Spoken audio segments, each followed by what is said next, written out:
बीते मकर संक्रांति के अवसर पर दुनिया भर से आए लोगों ने गंगा में डुबकी लगाई और प्रथा का निर्वहन करते हुए दान पुण्य किया।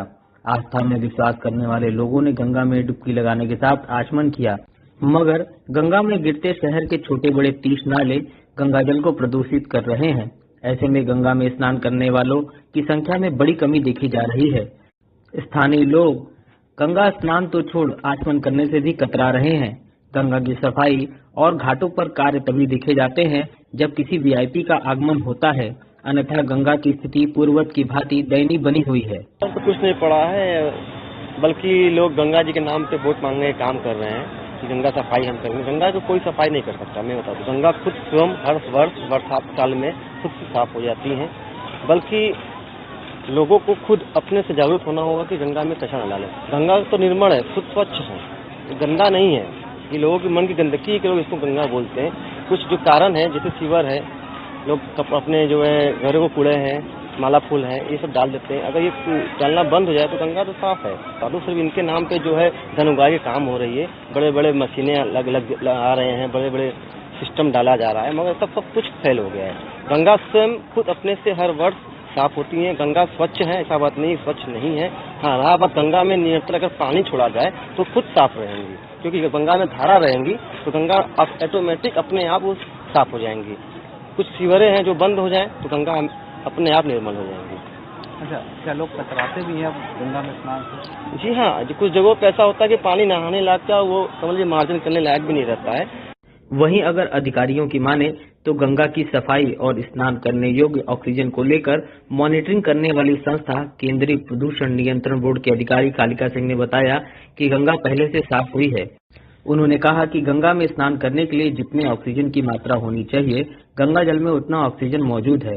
साथ ही बताया कि शहर के बाहर स्थित रमना और रामनगर एसटीपी प्लांट की शुरुआत होने पर गंगा का जल और भी स्वच्छ हो जाएगा। उन्होंने जानकारी दी कि सामने घाट और रामनगर से गंगा में गिरने वाले नालों को जल्द ही बंद कर दिया जाएगा, जिससे गंगा की स्थिति में और भी ज्यादा सुधार देखने को मिलेगा। गंगा जल की गुणवत्ता में सुधार के लिए निरंतर कार्य चल रहे हैं।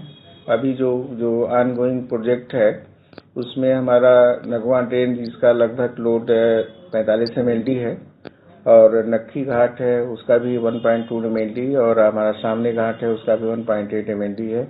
इन तीनों नालों को टेप करके हमारा रमना में 50 MLD क्षमता का सीवेज ट्रीटमेंट प्लांट बन रहा है। हमारी गंगा प्रदूषण नियंत्रण इकाई के अधिशासी अभियंता मिस्टर बर्मन से बात हुई है। उनका ये कहना है कि 7 जनवरी में ये काम पूरा हो जाएगा। अगर ये तीनों नालों को टेप करके अगर हम रमना में ट्रीट करेंगे तो ये हमारे लिए माइलस्टोन होगा, और गंगा की जो अभी वर्तमान में जल गुणवत्ता है उसमें व्यापक सुधार आने की पूरी संभावना रहेगी। अभी के निरंतर सुधार हो रहा है, डिसिल्टिंग भी हो रही है नदी का, और हमारा जो डिजॉल्व ऑक्सीजन है, आज का जो पानी की गुणवत्ता है उसमें 9 अप स्ट्रीम में है, और डाउन स्ट्रीम में भी 7.4 7.5 है, और डीओ हमारा जो बीओडी है, बीओडी भी हमारा 3 से कम है अप स्ट्रीम में, वरुणा मिलने के बाद तो 3.2 के आसपास है। तो अगर मिड में देखें हम तो पानी काफी साफ है, ऊपर से भी पानी अभी नहीं छूटा है। तो हम ये अगर हम कह सकते हैं कि अगर ये हमारा रमना का सीवेज ट्रीटमेंट प्लांट बन जाए तो काफी जल की गुणवत्ता में काफी व्यापक सुधार आएगा, और हम इस पोजीशन में रहेंगे कि आगे आने वाले माघ मेला में स्नानार्थियों के लिए नहाने योग्य पानी मुहैया कराने में हम सफल रहेंगे। हाँ, नहा सकते हैं। मीट में तो हमने तो खुद बोटिंग की है, उसमें आचमन भी हमने किया। पानी साफ काफी पानी है, और जो मोटर बोट चल रहे हैं उनके लिए खिड़किया घाट में सीएनजी भी उपलब्ध कराने की पूरी प्राथमिकता है कि उनको नाव में उनको सीएनजी फ्यूल्स भी दिए जाए। तो हर तरह से प्रयास यही है कि गंगा की जल की गुणवत्ता हम लोग काफी मेंटेन रखें, और आगे आने वाले समय में दर्शनार्थियों के लिए शुद्ध अच्छे जल, नहाने योग्य जल की मुहैया करा सकें।